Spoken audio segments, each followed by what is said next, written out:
ओम नमः शिवाय। एक साहूकार था जो भगवान शिव का अनन्य भक्त था। उसके पास धन धान्य किसी भी चीज की कोई कमी नहीं थी, लेकिन उसकी कोई संतान नहीं थी और वह इसी कामना को लेकर रोज शिवजी के मंदिर जाकर दीपक जलाता था। उसके इस भक्ति भाव को देखकर एक दिन माता पार्वती ने शिवजी से कहा कि हे प्रभु, यह साहूकार आपका अनन्य भक्त है, इसको किसी बात का कष्ट है तो आप उसको अवश्य दूर कीजिए। शिवजी बोले कि हे पार्वती, इस साहूकार के पास पुत्र नहीं है, यह इसी से दुखी रहता है।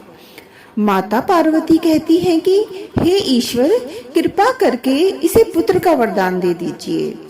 तब भोलेनाथ ने कहा कि हे पार्वती, साहूकार के भाग्य में पुत्र का योग नहीं है। ऐसे में अगर इसे पुत्र प्राप्ति का वरदान मिल भी गया तो वह केवल 12 वर्ष की आयु तक ही जीवित रहेगा। यह सुनने के बाद भी माता पार्वती ने कहा कि हे प्रभु, आपको इस साहूकार को पुत्र का वर देना ही होगा, अन्यथा भक्त क्यों आपकी सेवा पूजा करेंगे। माता के बार बार कहने से भोलेनाथ ने साहूकार को पुत्र का वरदान दे दिया, लेकिन यह भी कहा कि वह केवल 12 वर्ष तक ही जीवित रहेगा। साहूकार यह सब बातें सुन रहा था, इसलिए उसे ना तो खुशी हुई और ना ही दुख। वह पहले की तरह ही भोलेनाथ की पूजा अर्चना करता रहा। उधर सेठानी गर्भवती हुई और 9वें महीने में उसे सुंदर से बालक की प्राप्ति हुई। परिवार में खूब हर्षोल्लास मनाया गया, लेकिन साहूकार पहले की ही तरह रहा। उसने बालक की 12 वर्ष की आयु का जिक्र किसी से भी नहीं किया।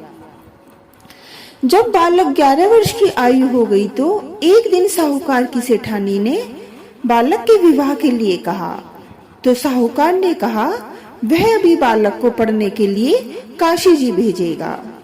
इसके बाद उसने बालक के मामा जी को बुलाया और कहा कि इसे काशी पढ़ने के लिए ले जाओ और रास्ते में जिस भी स्थान पर रुकना वहां यज्ञ करते और ब्राह्मणों को भोजन कराते हुए आगे बढ़ना।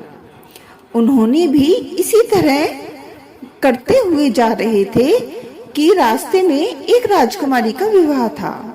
जिससे उसका विवाह होना था वह एक आंख से काना था।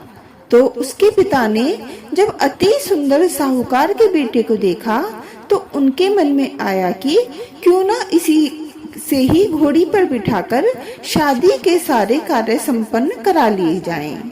तो उन्होंने मामा से बात की और कहा कि इसके बदले में वह अथाह धन देंगे और वह भी राजी हो गए। इसके बाद साहूकार का बेटा विवाह की वेदी पर बैठा और जब विवाह कार्य संपन्न हो गए तो जाने से पहले उसने राजकुमारी की चुंदरी के पल्ले पर लिखा कि तेरा विवाह तो मेरे साथ हुआ है, लेकिन जिस राजकुमार के साथ तुम्हें भेजेंगे वह तो एक आंख से काना है। इसके बाद वह अपने मामा के साथ काशी जी के लिए चला गया। उधर जब राजकुमारी ने अपनी चुनरी पर यह लिखा हुआ पाया तो उसने राजकुमार के साथ जाने से इनकार कर दिया। तो राजा ने भी अपनी पुत्री को बारात के साथ विदा नहीं किया। बारात वापस लौट गई। उधर मामा और भांजी काशीपुरी पहुंच गए थे। एक दिन जब मामा ने यज्ञ रचा रखा था और भांजा बहुत देर तक बाहर नहीं आया तो मामा ने अंदर जाकर देखा तो भांजी के प्राण निकल चुके थे। वह बहुत परेशान हुआ, लेकिन सोचा कि अभी रोना पीटना मचाया तो ब्राह्मण चले जाएंगे और यज्ञ का कार्य अधूरा रह जाएगा। जब यज्ञ संपन्न हुआ तो मामा ने रोना पीटना शुरू कर दिया। उसी समय शिव पार्वती उधर से जा रहे थे। तो माता पार्वती ने शिवजी से पूछा कि हे प्रभु, ये कौन रो रहा है। तभी उन्हें पता चलता है कि यह तो भोलेनाथ के आशीर्वाद से जन्मा साहूकार का पुत्र है। तब माता पार्वती कहती हैं कि हे स्वामी, इसे जीवित कर दें। अन्यथा रोते रोते इसके माता पिता के प्राण निकल जाएंगे। तब भोलेनाथ ने कहा कि हे पार्वती, इसकी आयु इतनी ही थी सो वह भोग चुका। लेकिन माँ के बार बार आग्रह करने पर भोलेनाथ ने उसे जीवित कर दिया।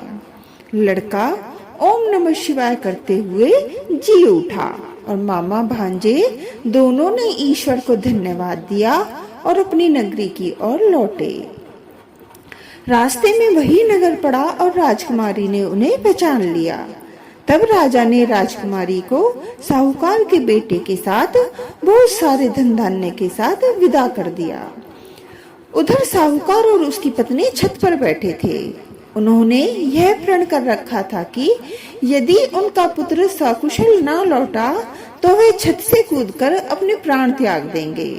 तभी लड़के के मामा ने आकर साहूकार के बेटे और बहू के आने का समाचार सुनाया, लेकिन वे नहीं माने तो मामा ने शपथ पूर्वक कहा कि तब तो दोनों को विश्वास हो गया और दोनों ने अपने बेटे बहू का स्वागत किया।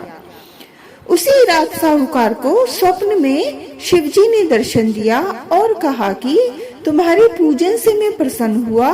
इसी प्रकार जो भी व्यक्ति इस कथा को पढ़ेगा या सुनेगा उसके समस्त दुख दूर हो जाएंगे और मनोवांछित सभी कामनाओं की पूर्ति होगी। ओम नमः शिवाय। जय पार्वती मैया।